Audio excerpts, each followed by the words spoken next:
Howdy ho! This is back my PS1 collection ends. Um, I'm wearing my Christmas hat because I bought it 4 years ago. I paid £1, and I really want to get my money's worth. So, and it's nearly Christmas, of course. But that's irrelevant. This is PS1, my PS1 collection, the ends. So, ignore all the details behind me, and you know. This is all about the here and now. Anyway, right.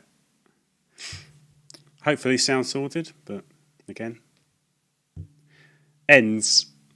First game. Can't really say too much about it because I've not played it because it's sealed. Never intended to keep it sealed, but that's how it stayed. It's Necronomicon, The Dawning of Darkness.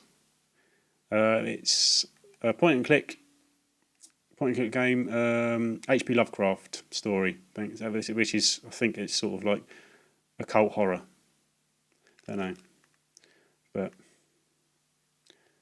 yeah, it's sealed. I ain't played it, so I can't really talk about it. But I don't know. Might be good, might be shit. I don't know. But anyway, I'm sort of I'd lay bets on it being pretty good. But point and click. 2 games I've played. I'll get these out together because they're a pair, sort of, almost, or a series. Need for Speed 2 and Need for Speed 3. I don't have too many racing games in my PS1 collection. Just the sort of standard Gran Turismos and things like that. But these are sort of 2 that I particularly wanted because just sort of their sort of purity, because they're just about straight up racing, really, aren't they? Mostly, anyway. Of the 2, actually, I think also there's the first one. I think there's 5. There's 5 PS1 games in these 3 series. There's obviously number 1. Then there's Need for Speed Porsche, and there's Need for Speed Road Challenge, something like that, which had different covers in PAL regions depending on where you are, apparently, which is weird, but different car on the front. But yeah, obviously arcadey races. This one, I just think Need for Speed 2 looks pretty rough. I don't know whether or not people agree, but I don't know. It just looks a bit. It's slightly soulless and lacking. I quite like the backgrounds in the distance. The draw distance is okay; it's not too bad. But there's the actual sort of off in the distance. They're always quite dramatically drawn. But the action itself feels sort of quite underwhelming, and the car noise is a bit weird. And they move fast enough. But I don't know. Is there something wrong with it? Something not wrong with the frame rate? Was it a low frame? I don't really know. But it feels like, I don't know, a bit sort of don't know. It didn't really gel with me. Whereas Need for Speed 3, I did really enjoy. I mean, the cars are all based on sort of real cars. Obviously, they are actual real car models, but they're quite basically drawn and a bit like, I don't know. It doesn't seem to have much personality. Need for Speed 2. I'm probably going to get people going, "What? Piss off!" But just my opinion. And Need for Speed 3, I'll put this one down. I really enjoyed. I mostly played it for the hot pursuit mode. Basically, pick your car and try and drive away from the police. Spat and scream. It's just really good fun. I like the sort of the aggression. I like the aggression that sort of like the authority show. It's really enjoy it. But the only downside is that I wish the closed circuits weren't closed circuits because it renders the whole thing irrelevant. You're trying to drive away from the police, but you're on a closed circuit doing laps. Why don't they? I know they do, but why don't they just use those stingers, don't they? Why don't they just put that out from the beginning and say drive over it and you can't.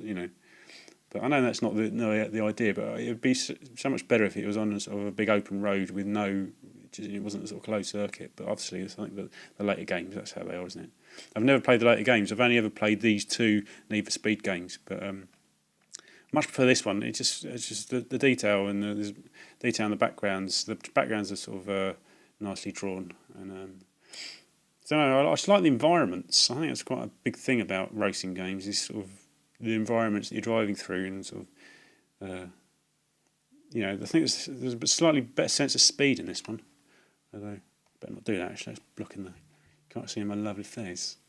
But yeah, I prefer this one over this one. I mean, they're decent games anyway. Relatively collectible, actually.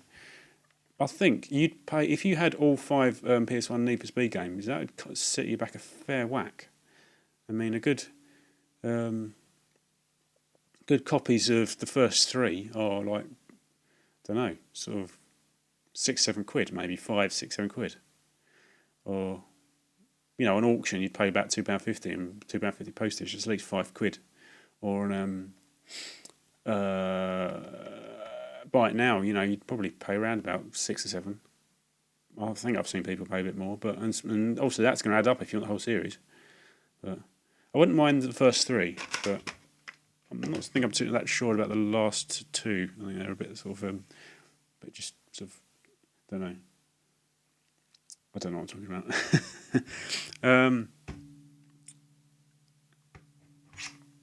Nightmare Creatures. It's sort of a third-person brawler, I suppose. But it sort of is. It's set in Victorian London. I don't really know the storyline. It's some sort of that was it. Yeah, it's some sort of scientist, and he's been doing dodgy experiments, and he's created a load of zombies and werewolves and things, I think. Yeah.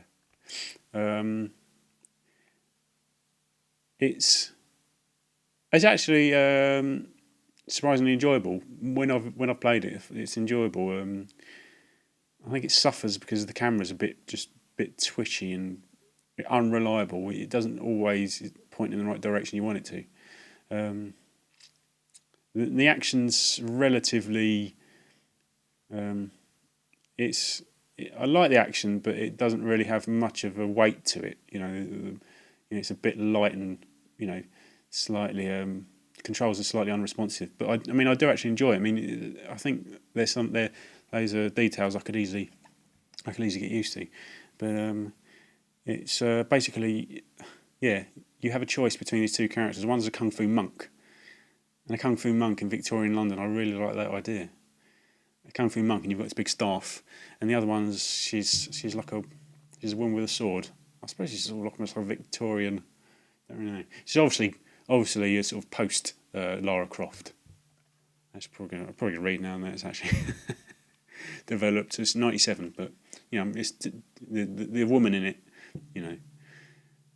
She looks a bit like Lara Croft, but she's got different moves. So you actually start off. You got the choice between the 2, and basically run through Victorian London trying to just duffing up zombies and weird mutant monsters and werewolves and things.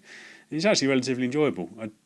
It's probably worth having, but there's sort of technical elements that really let it down, which means it's not as good as it should have been. But and I think there's a sequel. There's a sequel which is actually really difficult to get hold of on the PS1, Nightmare Creatures 2. I've got a manual and disc only version of the Dreamcast version of Nightmare Creatures 2.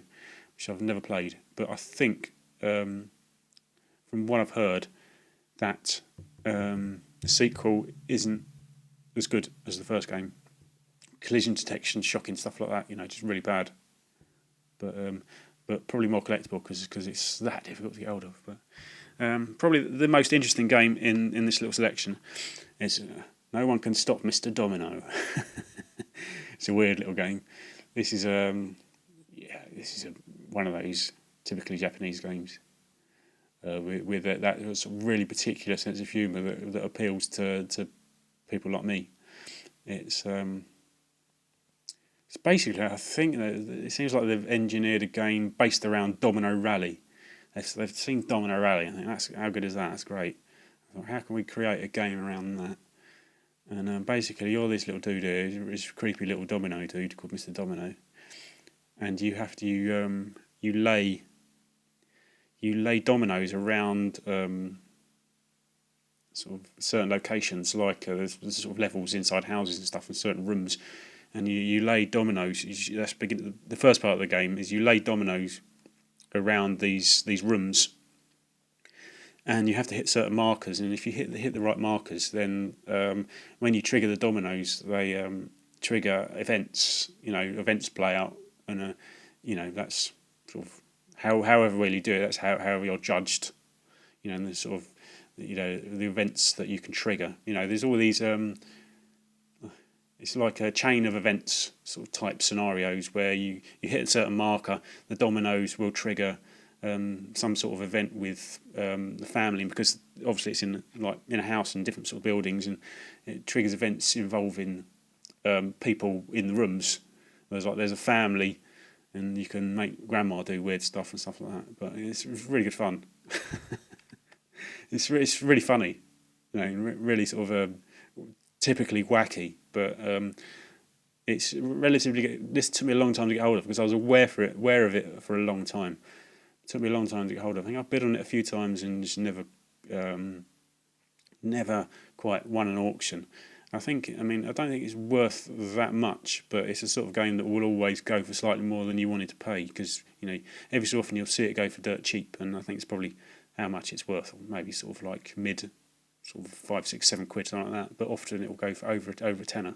Didn't want to pay that much, but so it took me a long time to get hold of. And eventually, I found it in a game shop, sort of random game shop, and it cost me £5. So that's probably about how much. Yeah, it's worth having though. But I think be aware. I think the greens on the front cover often some faded. I've often seen front covers of this, and basically that green will be a bit more washed out. Just sort of be aware of that when you're looking out for a copy, because they should be quite sort of yellowy green like that, rather than a bit bluer. If they look a bit bluer, then stay away. Unless you don't mind washed out front covers. Don't know, but it's a good game anyway. Wacky. I suppose you'd call it a puzzle game, would you? Don't know. Last one. Nuclear Strike. Can't play it. It's no idea why. Actually, just realised he's got a knackered case. Look at that. Knackered case. Shit. But I don't really know why it's in my collection still. No, I do. It's something I wanted to play. It's just the weirdest thing. The disc looks... It's better than 8 or 9. You ain't going to see that, but look at that. That's not a bad representation of what it is, but put it in my PS2, and it just doesn't recognise it as a disc. It just goes straight through to the browser every time. Don't know why that is. Even though the disc looks perfect. I suppose I could try it on my. I've never tried it on my PS1. That's probably that'd probably be a solution to the problem. But I only ever have my PS2 hooked up to play PS1 games. And whether or not it's one of those games. I know not all games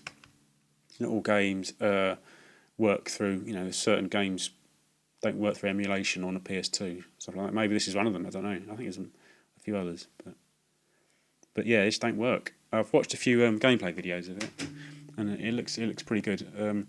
Looks a bit too crowded for my liking. I mean, in the series, I've played a few of the series of Strike games, and Desert Strike is my favourite because I like how empty Desert Strike feels. And Nuclear Strike, from the videos I watched, looks too crowded.